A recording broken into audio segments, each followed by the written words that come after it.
बच्चों, आज हम कक्षा 10 विषय गणित अध्याय 1 वास्तविक संख्याओं प्रश्नावली 1.1 का क्वेश्चन नंबर 3 करेंगे।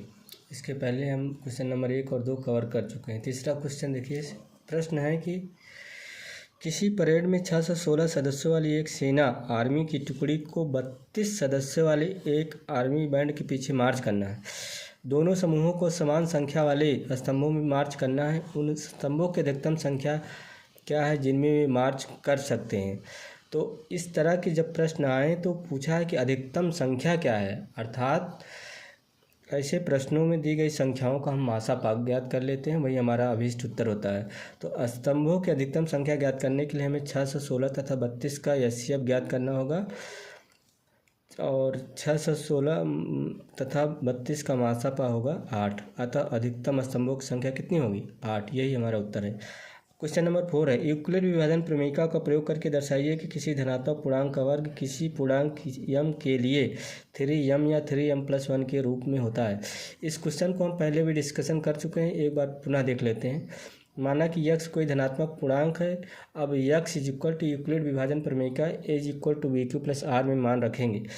x = 3q, x = 3q+1, x = 3q+2, x जहाँ भी का मान कितना है 3 और r का मान कितना लेंगे 0, 1, 2 तक। अब x = 3q लेंगे, दोनों पक्षों को वर्ग करेंगे कि x² = 9q², इसको लिख सकते हैं 3 × 3q²।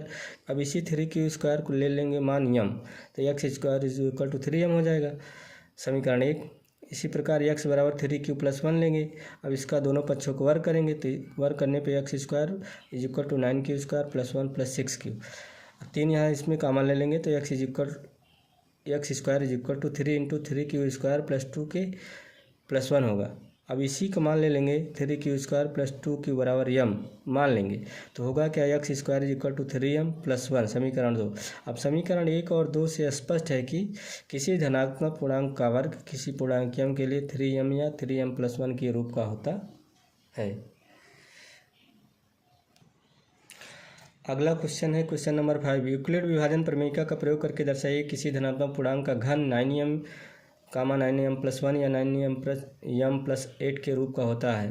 पुनः इसको हम सॉल्व करेंगे जैसे हमने पिछला क्वेश्चन किया। माना कि x एक धनात्मक पूर्णांक है, अतः x = 3q, x = 3q+1, x = 3q+2 होगा, जहाँ b = 3 और r का मान 0 से 3 के बीच, अर्थात r = 0, 1, 2, 3।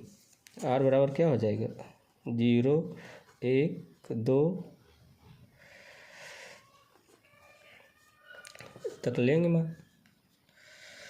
अभी x = क्या लिखेंगे 3q, दोनों पक्षों घन कर देंगे, x³ = 27³ होगा, इसको लिख सकते हैं 9 × 3q³। अब इसी 3q³ का मान रख लेंगे m, तो होगा x³ = 9m, समीकरण 1।